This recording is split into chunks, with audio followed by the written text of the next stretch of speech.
I am a very very proud 63 year old. मैं 135 से without any external help, surgery और दवाइयाँ, उससे मैं so I am very proud of my body. मेरे पैरों की जो उंगलियां हैं वो अंदर को टर्न कर गई थी धरती को पकड़ने के चक्कर में कि मैं गिर ना जाऊं। बहुत साल डिप्रेशन से फाइट किया और बहुत सी चीज़ें थी। जब मेंटल इश्यूज जो हैं वो बढ़े तो फिज़िकल इश्यूज इतने हो गए कि कुछ भी सोचने का समय ही नहीं मिला।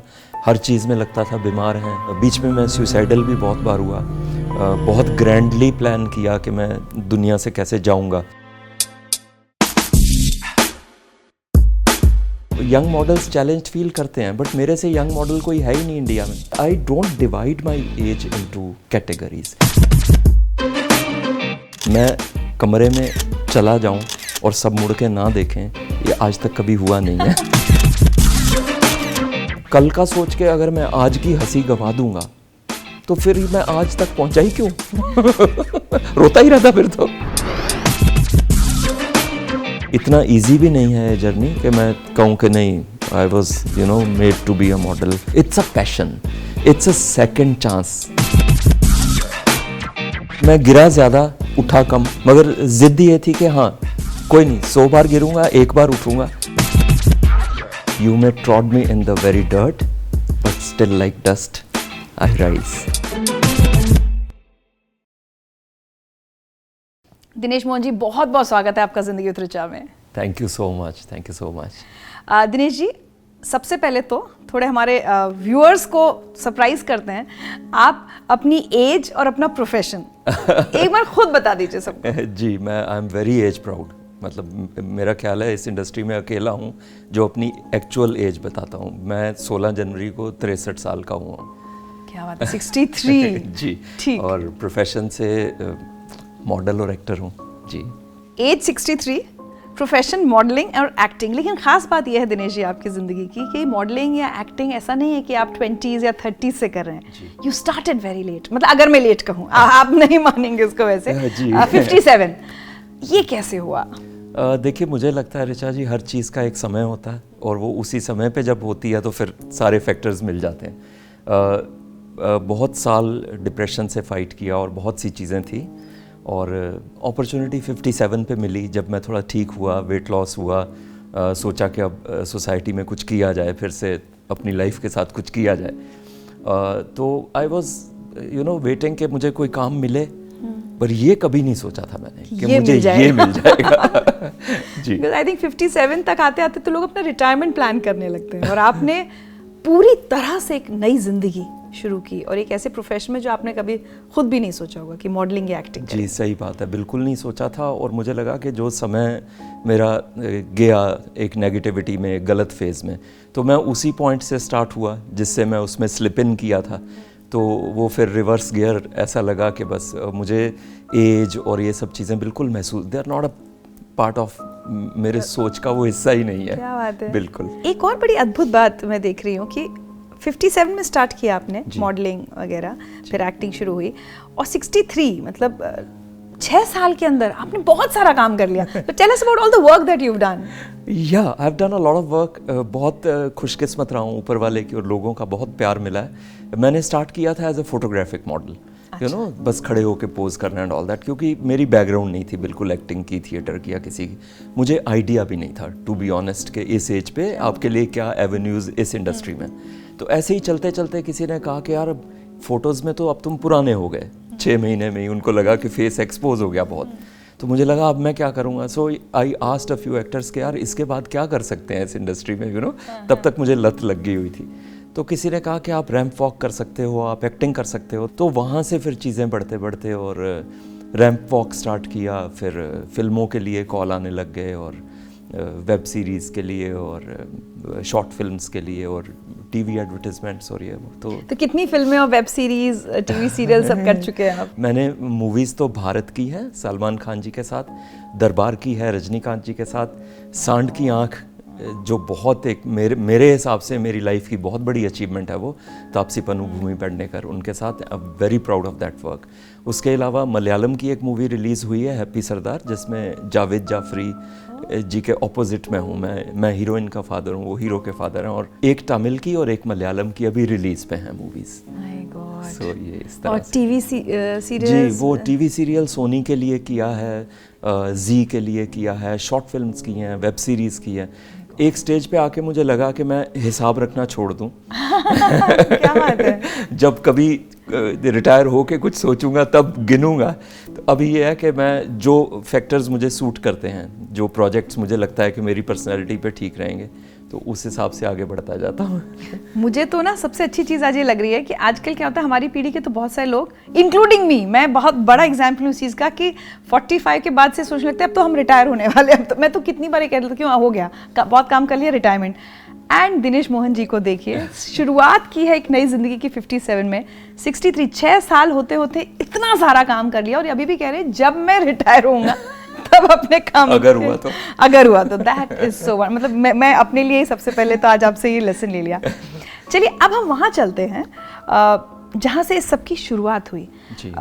आज हम सब कुछ बहुत अच्छा देख रहे हैं, आपने इतनी सारी फिल्में सब गिना दिया, लेकिन इसके पीछे की जो कहानी थी वो बहुत, मतलब अभी कहते हैं कि आप लाइमलाइट में हैं, हर जगह लाइट्स हैं, लेकिन आपने बहुत अंधेरा वाला जीवन देखा है। Let's talk about that. हाँ, ऐसा है ऋचा जी कि बैक स्टोरी और राइट होती है हर किसी की, और मैं अपनी स्ट्रगल को बहुत ग्लोरीफाई नहीं करता, बिकॉज आप 4 कदम दूर देखें तो मेरे से भी बड़ी कहानियाँ लोगों ने झेली हैं और उन सर्कमस्टांसेस से उठे हैं। बट हाँ, एक स्ट्रगल रहा है जो उस टाइम पे बिल्कुल मैंने रियलाइज़ नहीं किया कि कल को मैं इससे उठ पाऊँगा और ये एक इंस्पिरेशनल स्टोरी बन जाएगी। बस कोशिश की कि हाँ, जो भी ज़िंदगी मुझे भगवान ने दी है, मैं अपने लिए ऐसे डिसीजंस, ऐसी ऑप्शंस चुन सकूं जो स्पिरिचुअली करेक्ट हों। तो उन्हीं सब के चलते हुए बहुत कुछ हो गया मेरी ज़िंदगी में। और जब मैंने थोड़ा सा होश संभाला, व्हेन आई रियलाइज्ड कि मैं किस सिचुएशन में आ गया हूँ, यू नो क्या होता है कि आप जब आंधी के बीच में होते हैं, तूफान में, तो एक ही इंस्टिंक्ट होता है कि इससे निकलो। जब आप निकल जाते हो तब आप चेक करते हो कि ज़ख्म जो है वो चोट कहाँ कहाँ लगी है। तो वो जब मैंने रियलाइज़ किया कि ये भी गया, वो भी गया, ज़िंदगी में ये भी नहीं रहा, वो भी नहीं रहा, तो वो सब मेरे लिए हैंडल करना बहुत मुश्किल हो गया। तो एकदम से डिप्रेशन जो है, यू नो, धीरे धीरे आपकी पर्सनैलिटी पे वो क्रीप ऑन करता है। जब तक आप रियलाइज़ करते हैं, पहली बात तो आप मानना ही नहीं चाहते, आपको लगता है कि नहीं, इंटेलिजेंट, IQ लेवल, ये वो सब अपने आप को। तो डिप्रेशन का सबसे बड़ा एक जो मुझे लगा, जो मैंने रिकग्नाइज़ किया, कि जब आप उसको एक्सेप्ट कर लेते हैं तो वो एक फर्स्ट स्टेप है कि आप उससे अब निकल सकते हैं। तो बहुत जल्दी मैंने एक्सेप्ट कर लिया, अपने आप से बहुत लड़ाई नहीं की कि नहीं, मेरे साथ नहीं हो सकता। और I recognise the fact that it is a real medical issue. So फिर काउंसलिंग वगैरह स्टार्ट हुई, और मगर जब तक आप खुद से नहीं लड़ते या अब खुद अपने पे काबू नहीं पाते, तो मुझे लगा कि हेल्प करते हैं बहुत से लोग जो आपके अराउंड हैं या जो प्रोफेशनल्स हैं, मगर बेसिकली ये लड़ाई आपकी अपनी है। तो जब वो एक इरादा मेरे दिमाग में आया, मगर तब तक क्या है ऋचा जी, कि बहुत वेट गेन हो चुका था मेरा बुरी तरह से, 135 किलो तक मैं पहुंच चुका था, क्योंकि सारी frustration, I don't no, Punjabi family से हूँ। एक बड़ी अच्छी बात है कि हाँ जी, बच्चों को बहुत अच्छा खिलाते हैं, मगर अगर वो खाने पे ही फोकस रह जाए और आप सेल्फ डिस्ट्रक्टिव हो जाओ, तो फिर वो बहुत गलत चला जाता है। तो वो सब हुआ मेरे साथ, और जब भी घर खाली होता था तो मैं पूरा फ्रिज जो है वो लपेट देता था, जो भी पड़ा हुआ है बीच में, मलाई है उस पर चीनी डाली एंड ऑल दैट, और पता भी नहीं लगा। और उसकी वजह से जो मेडिकल इश्यूज़ हो गए मुझे, वेट गेन की वजह से, हार्ट पे प्रेशर पड़ गया, डायबिटिक हो गया मैं, I got into a lot of issues like vertigo, loss of motor functions, के एक स्टेज से बेड से उठना भी जो है वो मेरे लिए एक बहुत बड़ा टास्क हो गया, और डिपेंडेंस हो गई बहुत बुरी तरह से, और उसी वेजिटेटिव स्टेट में एग्जिस्ट करना मुझे अच्छा लगने लग गया था। तो जब हम बात कर रहे हैं कि 57 में तो आप रिकवर कर गए, मतलब निकल आए उससे, ये जो आपका डिप्रेशन का फेज़ था, या बिस्तर पे पड़े रहने का, या हर समय खाना खाते रहने का, ये फेज़ कितना लंबा था आपका? ये अराउंड 7 years, हाँ जी, ये फेज़ मेरा चला, और धीरे धीरे मतलब चीज़ें मेरे हाथ से निकलती गई, क्योंकि मैं फ़ाइट करना ही नहीं चाहता था। बीच में मैं सुसाइडल भी बहुत बार हुआ, बहुत ग्रैंडली प्लान किया कि मैं दुनिया से कैसे जाऊंगा, मगर लकीली कुछ मतलब ब्रिंगिंग अप ऐसी थी, कुछ जो 7 लोग सपोर्ट में थे, वो सिस्टम ऐसा था कि मुझे लगा कि यार इसमें सिर्फ मेरी हार नहीं है, इसमें जो लोग मेरे लिए फाइट कर रहे हैं उनकी बहुत बड़ी हार होएगी। इस डिप्रेशन की शुरुआत क्यों और कैसे हुई? देखिए, कुछ डिफ़िकल्ट सिचुएशंस मेरी लाइफ में आई professionally. When you were 50? No, much earlier than that, much earlier than that.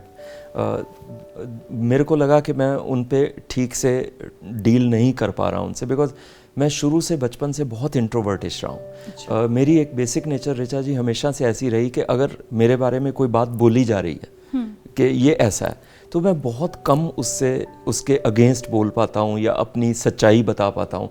मेरा एक बहुत फर्म फेथ है ज़िंदगी में कि अगर आप मेरे से एक अच्छा कनेक्शन चाहते हैं तो मैं अपना सच जो है वो आपके सामने क्यों रखूं? मेरे सच तक पहुंचना वो आपकी जिम्मेवारी है, क्योंकि आप मेरे से अटैच्ड हैं। I will be just natural with you, जैसा मैं हूं, मैं अपनी जिसको जैसे समझना है वो समझे। जी। एक ऐसा हादसा हुआ जिसमें जो एक बहुत डियर क्लोज रिलेशन था, वो ऑल ऑफ अ सडन मतलब बहुत ऐसे कि समझ ही नहीं आया कि क्या हो गया, उसका जर्नी ख़त्म हो गया।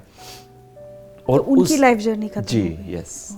उस टाइम पे मुझे इतनी स्पिरिचुअल अवेकनिंग और समझ और वो सब नहीं थी। उस समय क्या उम्र थी आपकी जब आपने इस अपने रिलेशन को खोया? मैं उस समय पे 41 इयर्स का था। सबसे बड़ी मेरे अपने आपको हैरानी हो रही होगी कि मुझे एकदम से याद क्यों नहीं आया। मेरे ब्रेन का जो है ना, एक मैंने बहुत अपने आप को इस तरह से ओरिएंट किया कि जो भी नेगेटिव चीज़ें हैं उनको मैंने बहुत डिलीट करने की कोशिश की है, अपने सिस्टम से निकालने की। तो नॉर्मली अगर कोई मेरे से तारीख, समय, और स्पेशली जो बुरी तारीख है या बुरा वक्त, मुझे मेजर इवेंट्स याद हैं, उनका मेरे पे असर क्या हुआ वो याद है, मगर वो एक एक सेकंड का, दिनों का। अच्छा, मुझे लगा शायद डिप्रेशन की वजह से ऐसा हुआ है कि आपको याद नहीं आता, but you actually worked on it. When I decided कि मुझे निकलना है इससे, तो मुझे लगा कि मैंने बहुत छोटी छोटी पॉइंट्स पे फाइट किया है। जैसे अखबार पढ़ने की आदत थी रोज़ सुबह, तो सबसे पहले मैं ओबिचुरीज वाले पेज पे जाता था और फिर वहाँ से वो सिलसिला सारा के लोगों ने क्या लिखा है, किसका कौन कब गया। मुझे लगा दिस इज़ बहुत ही एक टॉक्सिक और डिप्रेसिंग हैबिट है। तो मैंने I don't know how people will take it, मैंने न्यूज़पेपर पढ़ना बंद कर दिया, घर में लेना बंद कर दिया। ऐसे छोटी छोटी चीज़ों पे वर्क करके और अपने आप को इस स्टेज पे ले आया कि हाँ, अब हिम्मत करते हैं उठने की, निकलने की और कुछ करने की।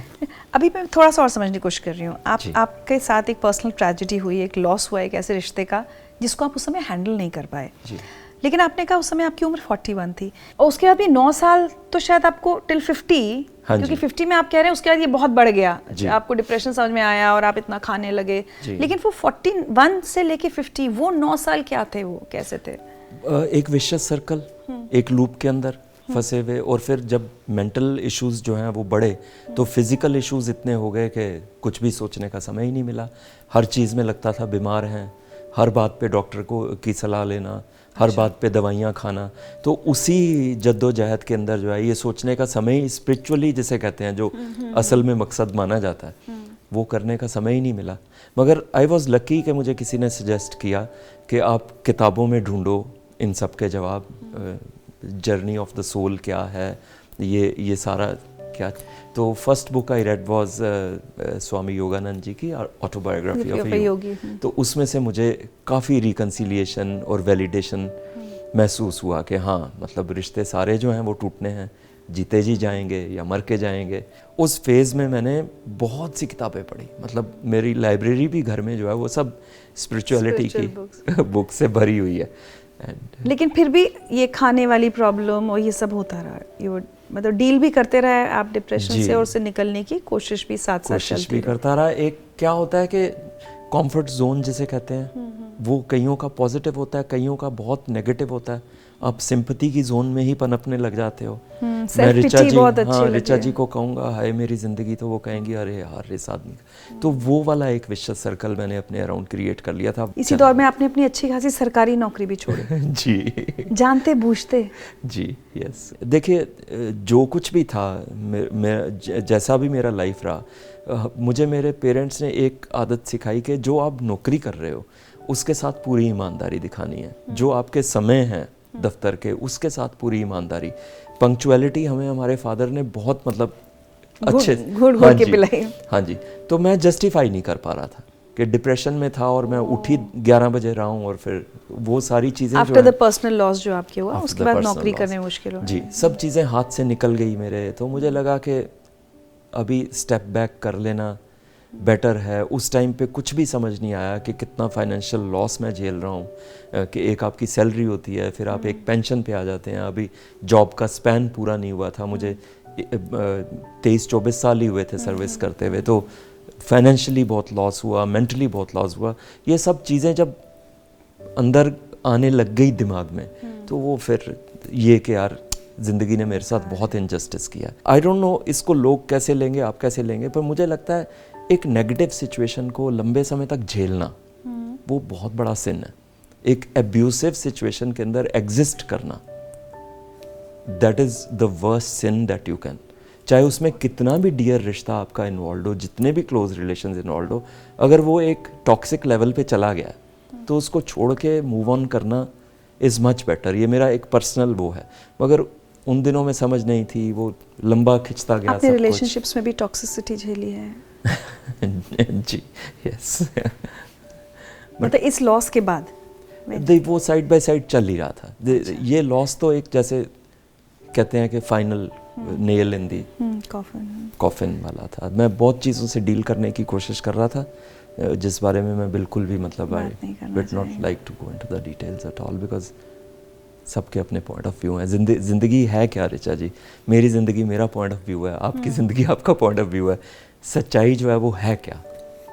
Tough to decide, very tough to. आप अपनी सच्चाई से रिकनसाइल कर लो, अपनी ज़िंदगी को अपने हिसाब से ठीक ट्रैक पे डाल लो, बस उसी कोशिश के अंदर।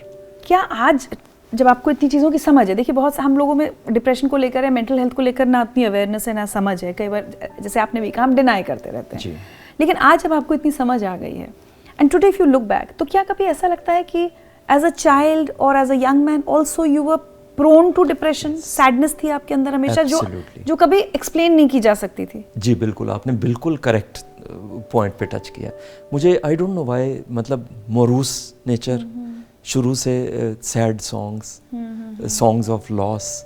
आई नेवर न्यू कि आपको कुदरत जो है वो किस चीज़ के लिए प्रिपेयर कर रही होती है, मगर एक वो इंस्टिंक्टिव था। अच्छा, इसमें फ्लिप साइड जो है वो भी बहुत इंटरेस्टिंग है। जब मैं सबसे निकल रहा था तो मैंने कुछ स्पिरिचुअलिटी पे कोर्सेज किए।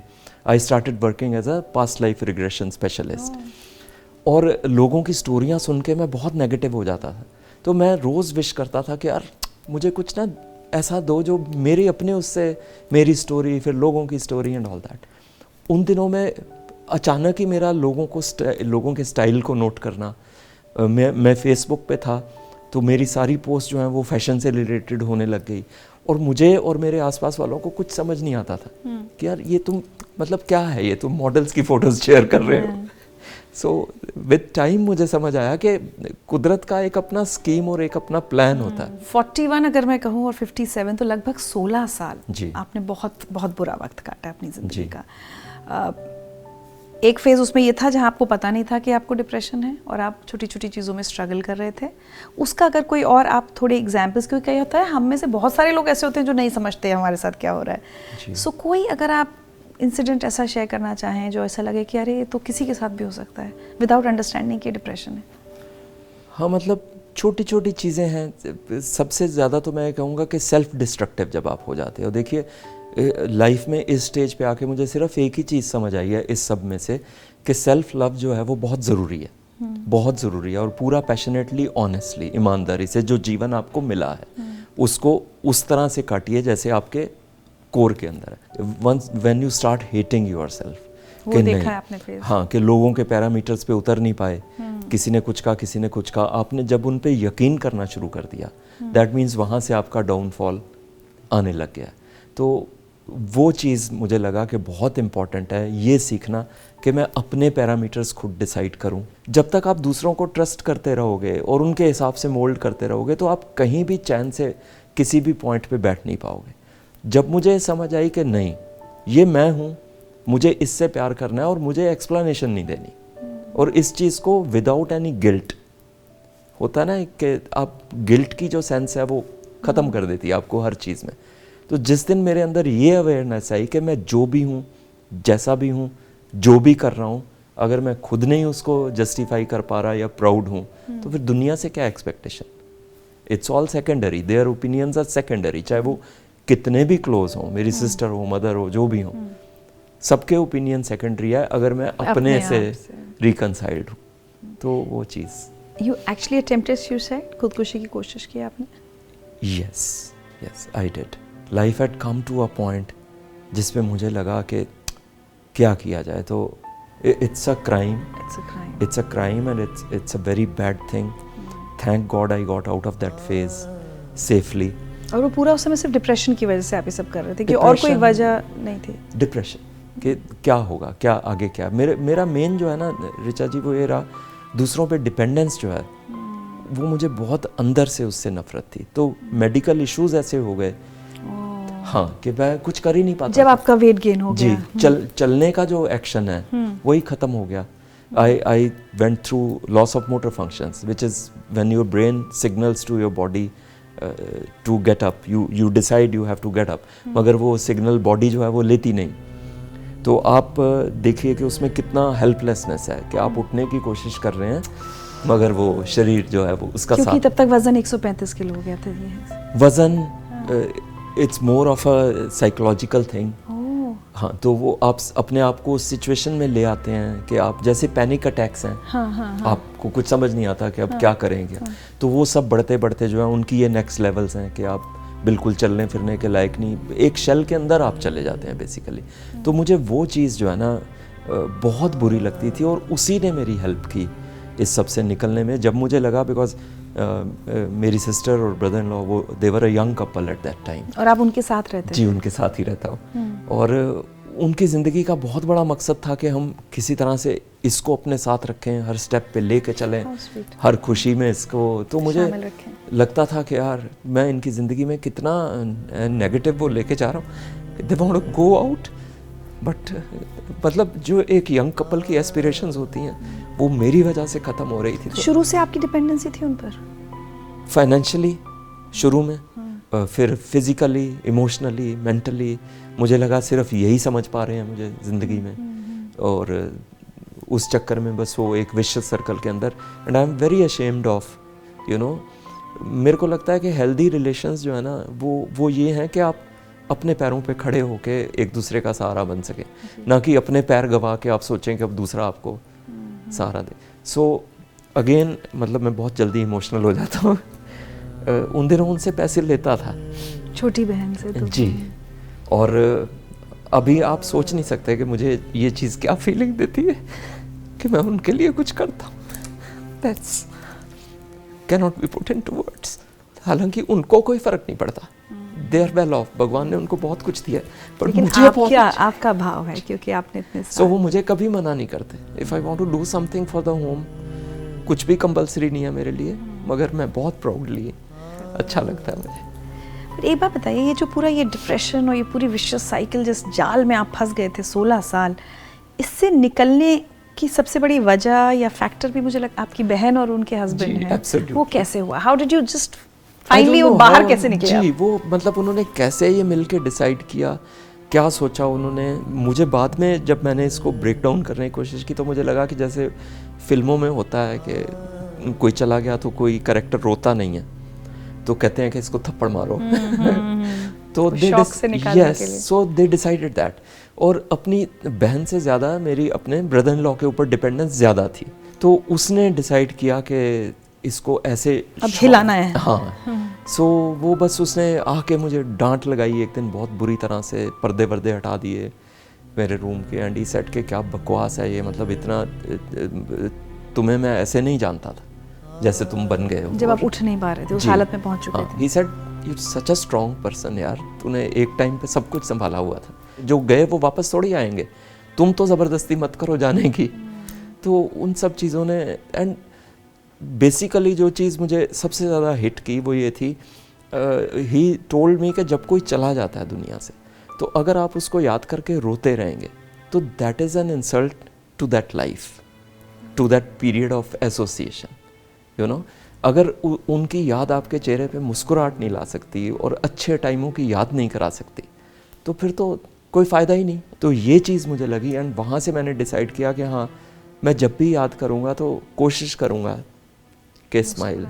मैं और बहुत सी बातों पे रो लेता हूँ अब, मगर उस एक इंसिडेंट पे यू विल ऑलवेज फाइंड कि मैं कोशिश करता हूँ। तो जब आपको ये जिस दिन ये हिला दिया आपके ब्रदर इन लॉ ने, उसके बाद क्या हुआ? बस उसके बाद वही एक अवेकनिंग जिसे कहते हैं, and I faced my self. खुद को मतलब सामना अपना करने की हिम्मत करी कि ठीक है, ओके, ये मेडिकल इश्यूज़ हैं, ये हैं, ये है, मेंटल इश्यूज़ कौन से? माइंड तो तुम्हारा यू नो क्या है कि माइंड को हम इतना बड़ा एक आकार देते हैं, लाइक अ मॉन्स्टर। जब भी हम बात करते हैं और जितनी इंपॉर्टेंस देते हैं उतना बड़ा मॉन्स्टर होता जाता है, बन जाता है। और बाकी ऑर्गन्स की बात करते हैं तो वो सब मेरे ऑर्गन्स हैं। माइंड की जब बात करते हैं तो वो ऐसे कि वो इट्स आउटसाइड, यू नो। मेरा माइंड तो मेरे काबू में नहीं है, पता नहीं यार मेरे माइंड को क्या सो मैंने वो रिकग्नाइज किया। सो आई सेड चलो medical issues, because the doctors had also assured me कि आप वेट लॉस करोगे ना तो आपको बहुत से मेडिकल इश्यूज जो हैं वो ठीक हो जाएंगे। तो मुझे लगा कि चलो एक बार ये करके देखते हैं कि दिमाग पे काबू करते हैं, फिर अगर शरीर पे काबू हो गया तो अच्छा, नहीं तो उन डॉक्टर्स को कहूँगा मेरे पैसे वापस करो। सो इस तरह से। तो थोड़ा सा इसलिए मैं समझना चाहती हूँ दिनेश जी, क्योंकि यू नेवर नो कि जितने लोग हमारा ये इंटरव्यू देख रहे हैं उनमें से कितने लोग इस वक्त उस हालात में होंगे कि वो आज अपने बिस्तर से उठ नहीं पा रहे होंगे, या अगर बस एक बार ऑफिस पहुँच गए तो ऐसा लग रहा होगा कि बस अब आगे समझ नहीं आ रहा। बहुत लोग, मैं जानती हूँ हमारे में से बहुत सारे लोग इन हालातों से गुजरते हैं जी। और कहते हैं ना कई बार कि a journey of 1000 miles begins with a small step। वो आपने जो बेबी स्टेप्स लिए होंगे, वो आदमी जो बिस्तर से नहीं उठ पा रहा है, 135 किलो का हो गया, उसको 10-15 तरह के मेडिकल इश्यूज हैं, हेल्थ इश्यूज है, मेंटल हेल्थ इशू भी है, उसने वो पहले 3-4 बेबी स्टेप्स क्या लिए होंगे कि आज वो हमारे सामने बैठा है as a successful model and actor? वो बेबी स्टेप्स बहुत इंपॉर्टेंट हैं। जी हाँ, पर वही बात है, मैं ग्लोरीफाई नहीं करना चाहता, मगर मैं स्टेप्स को तो ग्लोरीफाई कर सकते हैं। मैं गिरा ज़्यादा, उठा कम उन दिनों में भी, मगर जिद ये थी कि हाँ कोई नहीं, 100 बार गिरूंगा, 1 बार उठूंगा। आज आप अगर शेयर करेंगे ना, और बहुत सारे लोग जो गिर रहे होंगे ना वो गिर कर उठ पाएंगे अगर आप अपना गिरना और उठना बताएंगे। Everything was a struggle, everything. And वही बात है, मेरे ब्रदर इन लॉ सिस्टर ने बहुत साथ दिया। वो मुझे ज़बरदस्ती गाड़ी में बिठा के ले जाते, कहते कि चलो गाड़ी तक पकड़ के बिठा देते हैं, गाड़ी में बैठना ही तो है, बाहर जाओ, निकलो, देखो। एंड एकदम से मेरे को क्या स्टार्ट हो गया ऋचा जी कि मुझे लगा कि नहीं यार, पैदल चल। अच्छा, पैदल चल, गाड़ी में नहीं, गाड़ी में नहीं। तो मैं सडनली उसको बोलता था, घर चाहे 5 किलोमीटर दूर हो, 6 किलोमीटर दूर हो, मैं कहता था स्टॉप द कार, तुम लोग जाओ, मैं आ जाऊंगा। और मुझे लगा is an important part, very important part, क्योंकि मुझे बेसिक दिक्कत जो है वो वॉकिंग से थी।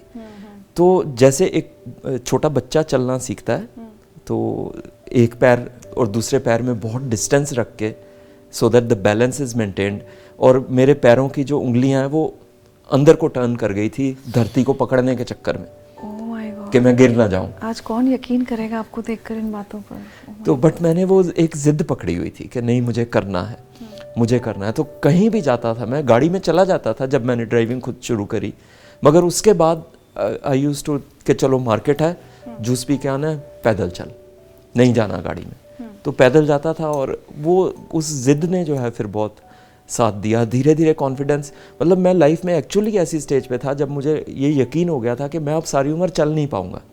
आप सोचिए वो मेंटल स्टेट जो है वो कितनी अजीब थी कि मैं चल नहीं, it became my biggest fantasy and dream and achievement कि मैं चल पाऊँ, नॉर्मली चल पाऊँ।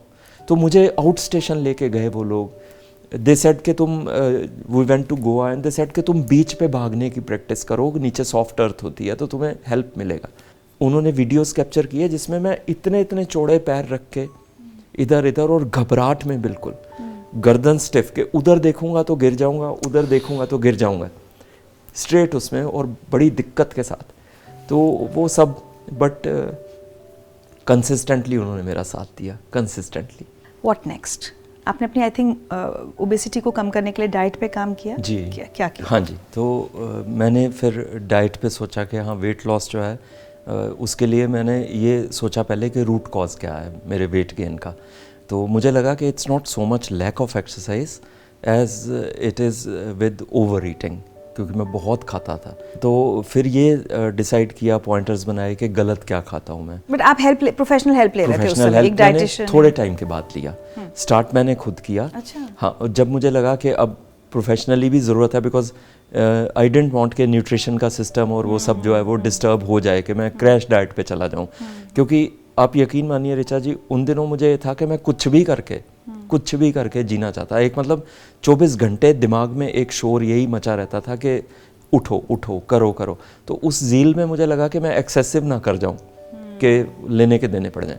तो that is how I went in for professional help also. तो शुगर छोड़ी, ऑयल छोड़ा, वाइट फ्लावर छोड़ा, बहुत सी चीज़ें जो, और उसी डाइट पे आज तक कंटिन्यू कर रहा हूँ। टेस्ट बड्स जो हैं वो, सब कुछ इंसान के हाथ में ही है, तो वो टेस्ट बड्स भी चेंज हो गए, सब कुछ। आसान नहीं रहा होगा एक समय पे जो व्यक्ति फ्रिज पूरा खाली कर देता केक, था। Pastry, ice cream, chole, rajma, being a Punjabi, I am sure आपने नरूलास, और उसके बाद सब छोड़ गॉड ब्लेस दिया। देम।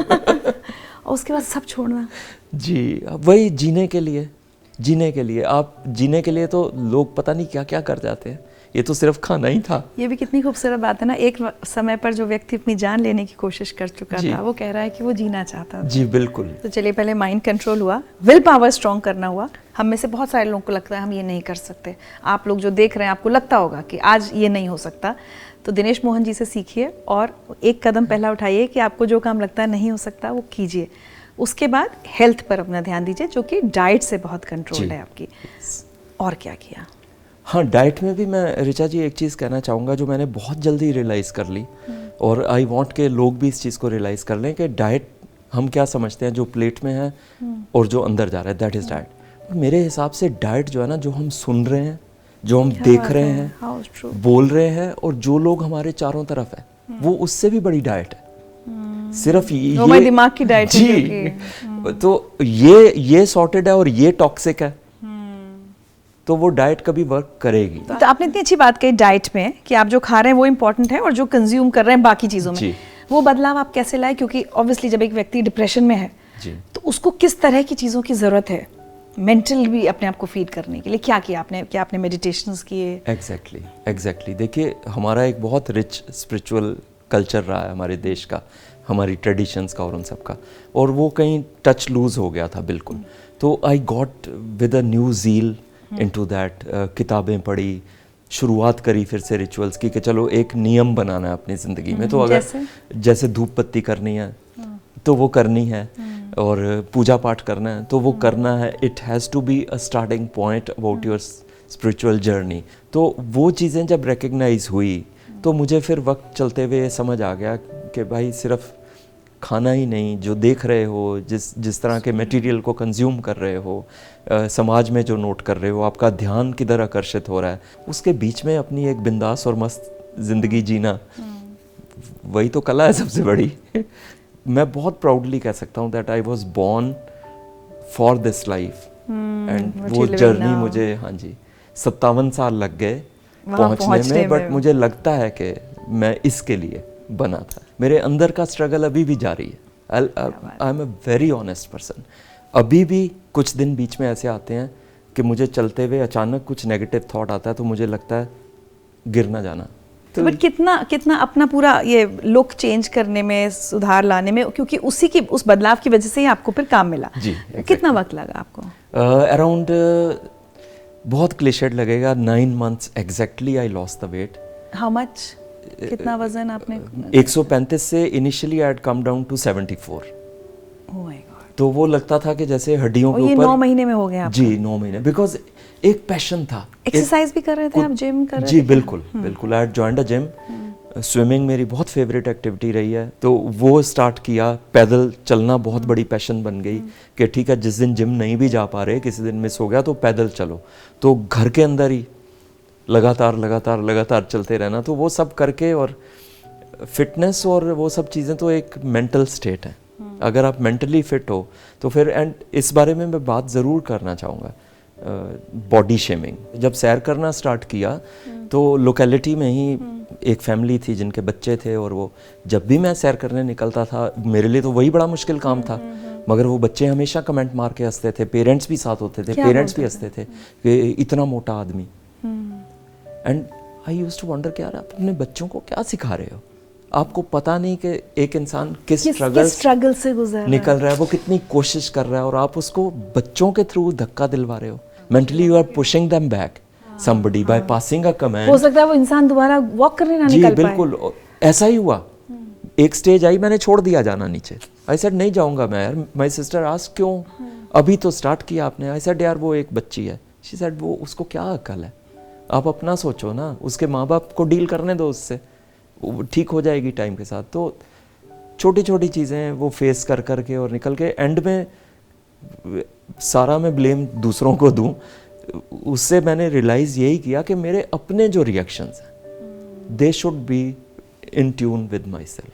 अगर कोई कुछ बोल रहा है I should be able to ignore that कि ठीक है. तो उस स्टेज पे आने में समय लग गया कि रिएक्शन ना दूं. तो मुझे लगा ठीक है यार, ब्रिंगिंग अप है, हालात हैं, सोच है अपनी, मेरी सोच ये है, मेरी ज़िंदगी के लिए ये ज़रूरी है, तो मैं ये करूँगा.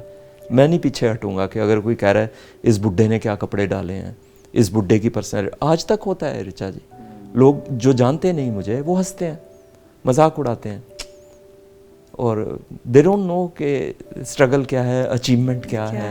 We have this bad habit of putting everybody down and feeling big, very big about ourselves. True. दूसरों के सिर पे खड़े हो गए. मेंटल हेल्थ को लेकर क्या ताने सुनने पड़े कभी रिश्तेदारों से या किसी? जी बिल्कुल बिल्कुल बिल्कुल. आई डोंट नो, जो बहुत क्लोज थे उन्होंने भी ये कहा कि मत डिस्कस करो यार, एक लेबल लग जाएगा, मत बोलो, सब तुम्हें पागल कहने लग जाएंगे, तुम बदकिस्मत तो हो ही, मनूस तो हो ही, और ऊपर से ये सब शब्द आपने जी सुने हैं, बदकिस्मत, बिल्कुल मनूस, बिल्कुल सुने हैं, बिल्कुल सुने. और अब तुम पागल भी डिक्लेयर कर दिए जाओगे. तो ये होता है, these are all. But again मैं किसी को दोष नहीं देता, सब अपनी सोच के शिकार हैं. मैं अपनी सोच का शिकार था, अब भी अपनी सोच का शिकार हूँ, और वो हेल्दी है, पॉजिटिव है, ऊपर वाले का शुक्रिया है. चलिए अब हम आपकी नई जिंदगी या न्यू इनिंग्स की बात करें, उससे पहले आपके लिए एक सरप्राइज मैसेज है. अरे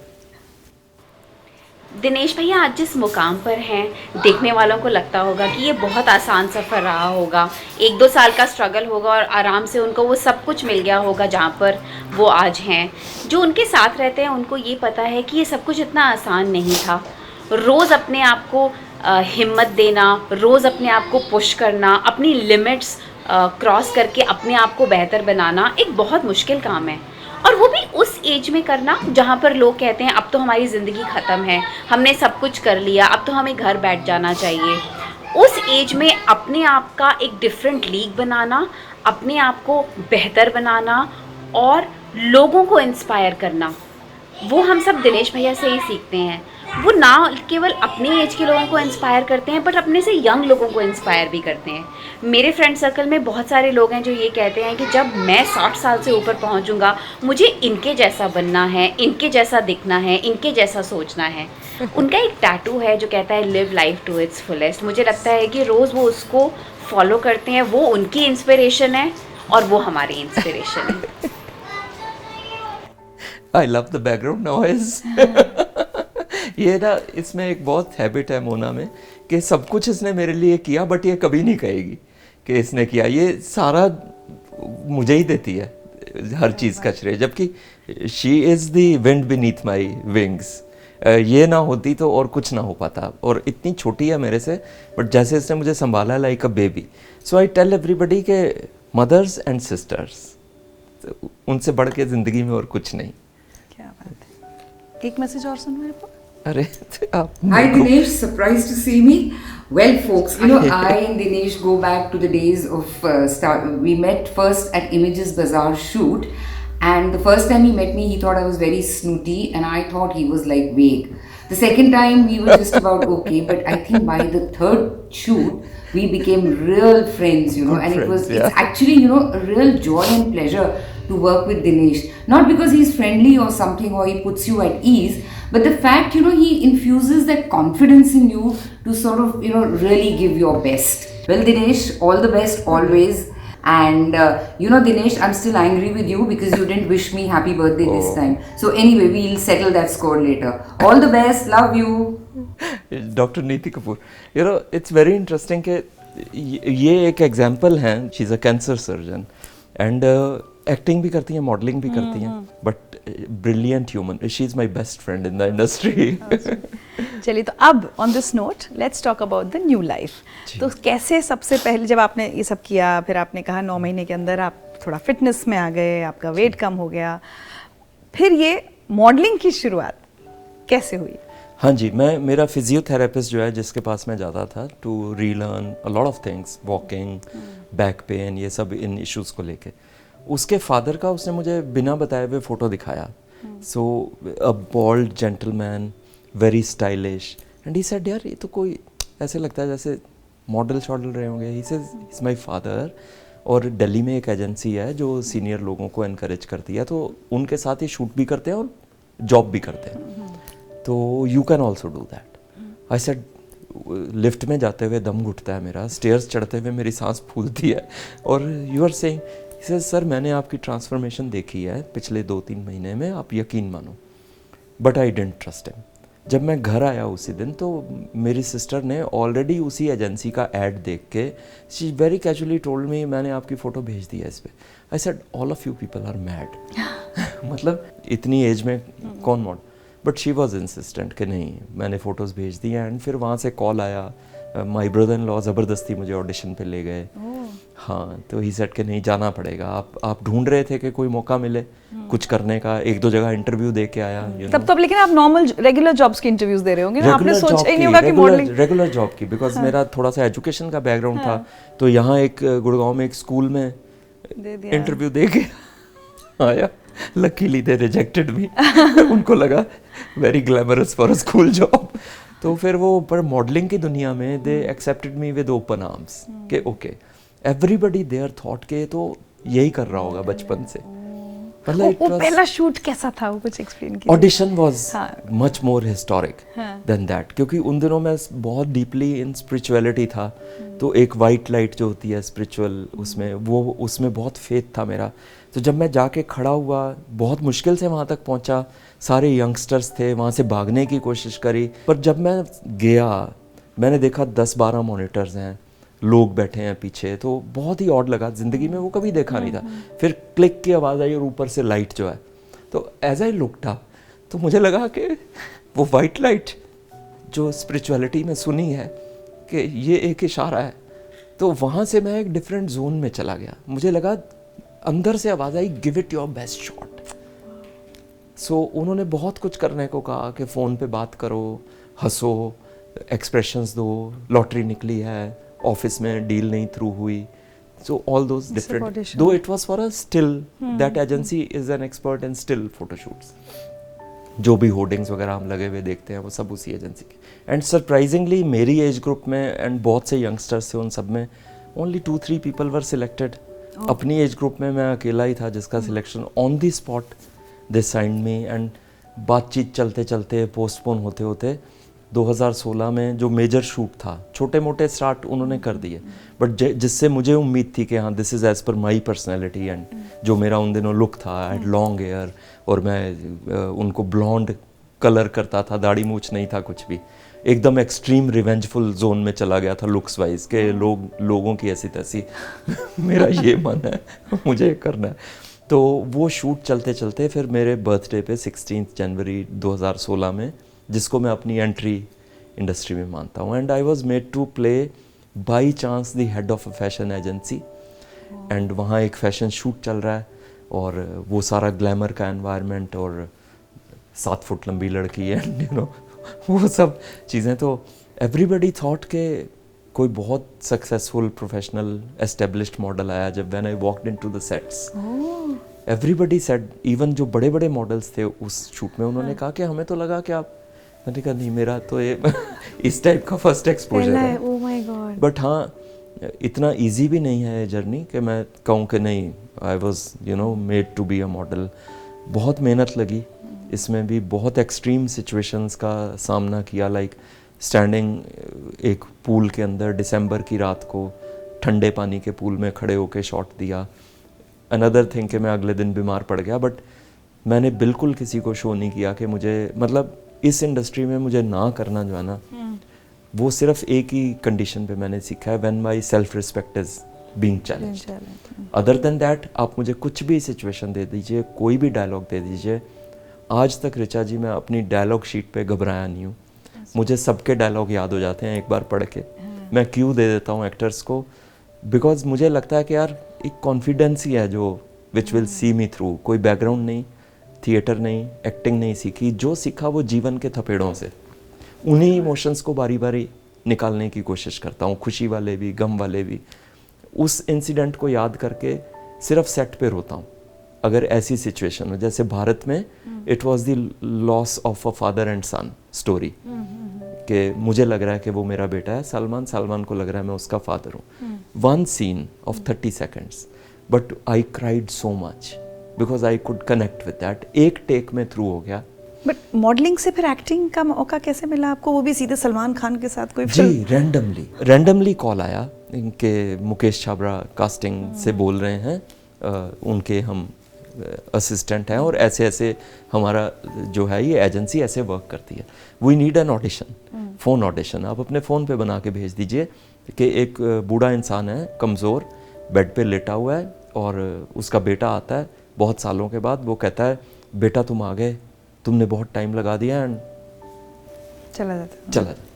अब मुझे लगा कि यार 82 kgs, मस्कुलर, इतना बीमार कैसे दिखूं? हाँ। कैसे दिखूंगा, वो भी मरने वाली तो एक्टिंग मेरे से होएगी नहीं, जीने वाली करवा लो। बहुत उससे अनमने मन से वो ऑडिशन दिया। आई डोंट नो, बिकॉज कास्टिंग वाले जो है ना, it's for them, it's a job, it's a passion. वो एग्जैक्ट चीज़ वो कर ले। ही सेड ये आपकी वो नहीं है बॉदरेशन कि आप बीमार लग रहे हो या नहीं, वो हम करवा लेंगे सेट पे, आप सिर्फ जो कहा गया वो करो। हाँ, बस वो तुरंत जैसे ही मैंने भेजा, नेक्स्ट डे ही मुझे कॉल आ गया। दे डिडंट टेल मी किस मूवी के लिए है, क्या है सीन, वो मुझे सेट पे जाके पता लगा। Oh my god, it happened like that. उसके बाद आपने और फिल्में की तापसी के साथ। जी, एग्जैक्टली। सांड की आँख का मुझे, that was immediately after Bharat.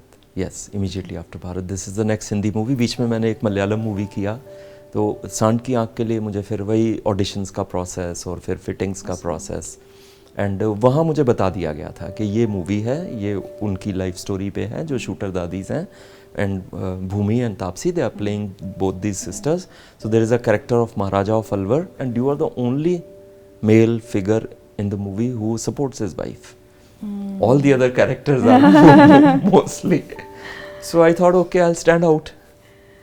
And फिर वो look सारा royal, get up सारा, and वो तो you look royal. But एक बात बताइए, looks तो हो गए, एक्टिंग कैसे, मतलब क्या आती थी बचपन से? आप, you are a good actor, stage पे कुछ किया है, कैसे एक्टिंग कर रहे हैं आप? सीखी भी नहीं आप कह रहे हैं? जी, प्रोसेस, इट्स अ प्रोसेस। जब मैंने अपना फर्स्ट सीरियल साइन किया, उन्होंने मुझे 2 दिन में ही बहुत बुरी तरह से डांट दिया। दूसरे दिन ही, क्या मुंडी क्या हिला रहे हो, एक्टिंग आती नहीं है, क्या करने आए हो यहाँ पे? This is what I said. तो I took it as a challenge. I said yeah he is right. अगर वो गलत कहते तो मैं टोक देता। नहीं तो बहुत लोग ये कह सकते हैं मैं मेरी उम्र में इस तरह से बेइज्जती कर रहे हो। पर मुझे लगा कि वो एक्टिंग के बनिस्बत बात कर रहे हैं, उसके बारे में बात कर रहे हैं, and that is what a spirit. Yeah so I could understand. So I thought के I came back and asked my sister, तब तक उसका एक एपिसोड जो है वो आई सेड कैसी लगी acting? She said honest. I said yes. कहती बकवास। My brother in law said क्या यार, क्या बकवास एक्टिंग किया है तुमने? तो देन आई डिसाइडेड कि मुझे अपने जो ये इंद्रियां हैं इनको खोल के सेट पे रहना है, दूसरे एक्टर से बात करने में समय नहीं गंवाना, चाय पीने में समय नहीं गंवाना, तफरी में समय नहीं गंवाना, फोटोज़ नहीं खींचनी है। I have to observe how the other actors are acting in a situation, lines कैसे डिलीवर कर रहे हैं, कैमरा कहाँ लगा है, लाइट्स कहाँ लगी हैं। And being an intelligent person, बहुत जल्दी मैंने अपने वो चेंजेस, एंड उसी साल में मुझे फिर अपनी शॉर्ट मूवी, अगर आप उसे देखें यूट्यूब पे है, the bench. It's the story of again you know kids throwing out their old parents. उसके लिए मुझे बेस्ट एक्टर का अवार्ड मिला उस शॉर्ट फिल्म के लिए। You really worked hard। घर आकर भी क्या आप करते थे कुछ? बिल्कुल, शीशे के आगे खड़े होके यूट्यूब पे चेक करके उस जोन में रह के हमेशा। आई ऑलवेज थॉट के जब तक मुझे लाइंस के पीछे की स्टोरी समझ नहीं आएगी तब तक मैं कर नहीं पाऊंगा। और ज़्यादा दिक्कत नहीं हुई, because I had a very you know roller coaster kind of life. Right. So I could understand कि लोग किन इमोशन से निकलते हैं. हाँ, थोड़ा इनिशियली जो एक्टर्स थिएटर में थे उनसे थोड़ा सा मुझे नेगेटिव वाइब आया, because I audition for an ad by Shoojit Sircar ji. All out का एक ऐड था जिसमें एक मॉम जो है अपने छोटे बच्चे को खाना नहीं देती बिकॉज वो उसके पर्स से 10 रुपये निकाल लेता है. So I play a Haryanvi futuristic character in that जो कहता है तेरे बाप के घर से लाई है क्या पैसे, क्यों नहीं दे रही है उसको खाना. एंड माई एल्डर ब्रदर वो सपोर्ट करता है अपनी बहू को कि नहीं ये ठीक कह रही है. This went viral. When I audition for that the room was full of theatre artist. You know they wanted a solid background in acting. But I again took it as a challenge. जब मैं challenge ले लेता हूँ ना तो बहुत खतरनाक हो जाता हूँ. तो मुझे लगा नहीं यार, यहाँ तो इज्जत का सवाल है, ये अच्छे से करना है. अच्छे से करना है. So I give it my all and I got selected for that luckily. चलिए, तो एक शेमिंग ट्रोलिंग हमने पहले देखी जब आप के मोटापे का मजाक उड़ाया गया, आपके पहनावे का उड़ाया गया. अब जब आ गए हैं, सेटल हो गए हैं, यूर इन द इंडस्ट्री, आप कई बार यंगस्टर्स या यंग मॉडल्स रैंप के पीछे या व्यूअर्स, आप किस तरह की ट्रोलिंग या बॉडी शेमिंग का आप सामना करते हैं? एज शेमिंग का क्या क्या होता है? आई am a very very proud 63-year-old. This aura comes from inside. The moment, I don't know whether I should be saying it or not.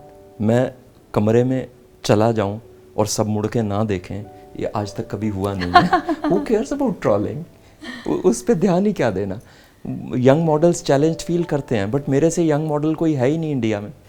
क्या बात है. That is my spirit. I don't divide my age into categories. मैं अपने बारे में as a human being सोचता हूँ, not as a बच्चा, बूढ़ा, जवान और वट एवर.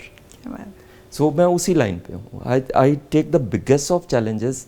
मुझे डिफ़िकल्ट से डिफ़िकल्ट रैंप वॉक भी मैंने किए हैं, पूरी स्पिरिट के साथ किए हैं.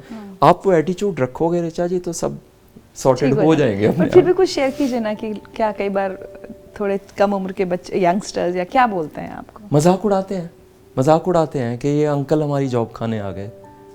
तो मैं उनको यही कहता हूँ कि हाँ सावधान हो जाओ, ये अंकल सिर्फ जॉब ही नहीं खाते ये अंकल पूरा रैंप खाने वाले हैं तुम्हारे सामने. अब बोल देते हैं? बिल्कुल बोल देता हूँ. मैं बहुत बिंदास हूँ ऋचा जी. मैंने लाइफ में एक चीज़ ये सीखी है कि जो सेंस ऑफ ह्यूमर है ना, पॉजिटिव, कि आप अपना मजाक उड़ा सकें और अपनी बात रख सकें, उससे बढ़ के और कुछ नहीं है. पर मजाक मैं सिर्फ अपने बारे में करता हूँ. I never go walk up to somebody and say क्या लग रहे हो तुम and all that. I always talk about myself when it comes to sense of humour. तो हर सिचुएशन में वो आपको निकाल के ले जाता है sense of humour. It's the best aeroplane you can sit on. चलिए दिनेश जी, आखिर में अगर मैं आपसे पूछूं, अगर देखा जाए तो ज़िंदगी के 50 साल, बचपन के कुछ साल छोड़ दीजिए, लेकिन आपने बहुत संघर्ष देखा, आपने अकेलापन देखा, अंधेरा देखा, और उसके बाद आप उससे बाहर निकले हैं. कभी उस अंधेरे या अकेलेपन के लिए रिग्रेट होता है, या आज जो शान है, जो पहचान है, नाम है, पैसा है, सब कुछ है, लाइमलाइट है, उसके लिए ज़्यादा ग्रैटिट्यूड फील करते हैं? You may write me down in history with your bitter twisted lies. You may trod me in the very dirt, but still like dust I rise. क्या बात है. Rise from the ashes. Rise from the ashes. आप मिट्टी समझ के जितना ज़ोर से पैर मारोगे वो मिट्टी उतनी आंधी बन के उड़ेगी. Thank God those people came in my life जिन्होंने मुझे कूड़ा समझ के किक किया. वो कूड़ा जो है वो कब सोना बन गया वो अब कुदरत पे है. So grateful for everything.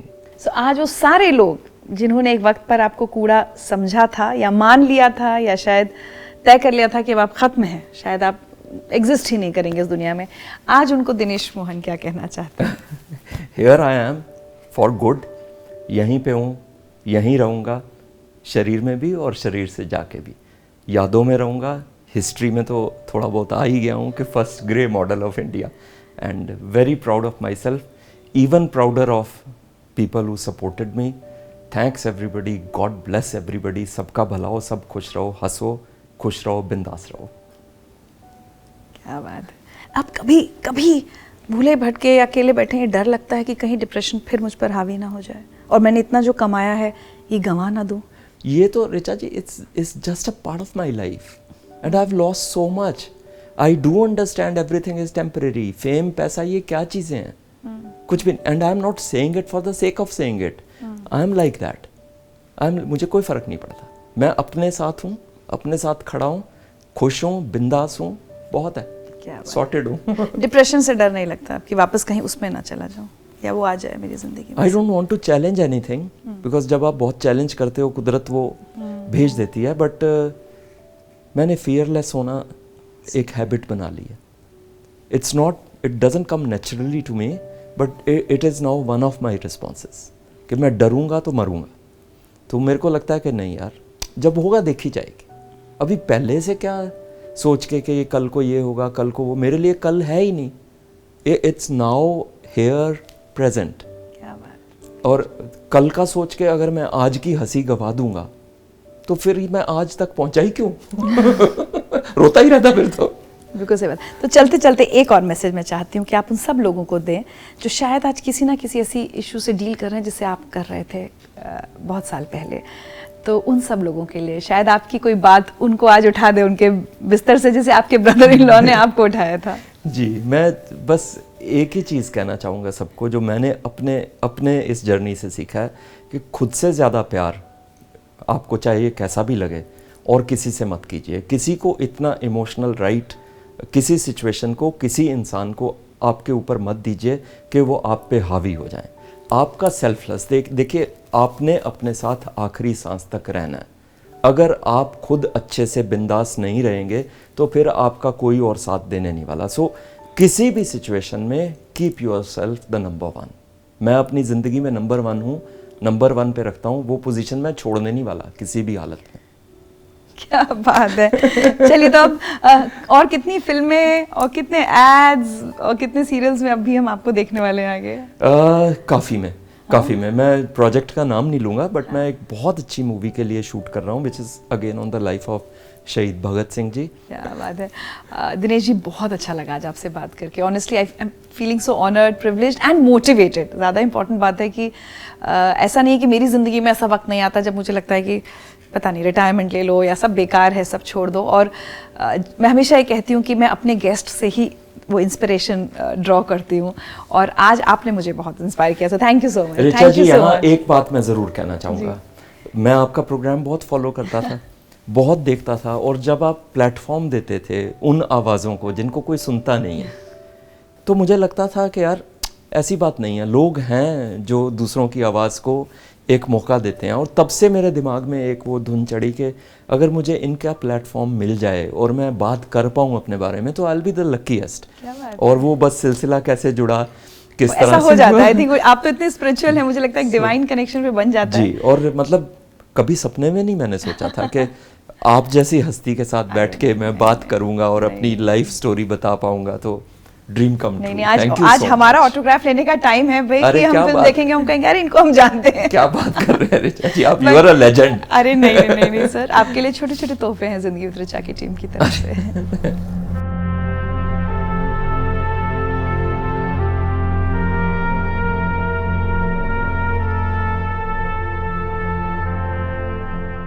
दिल में हिम्मत, मन में शिद्दत रखो, खुद से मेरे दोस्त मोहब्बत रखो.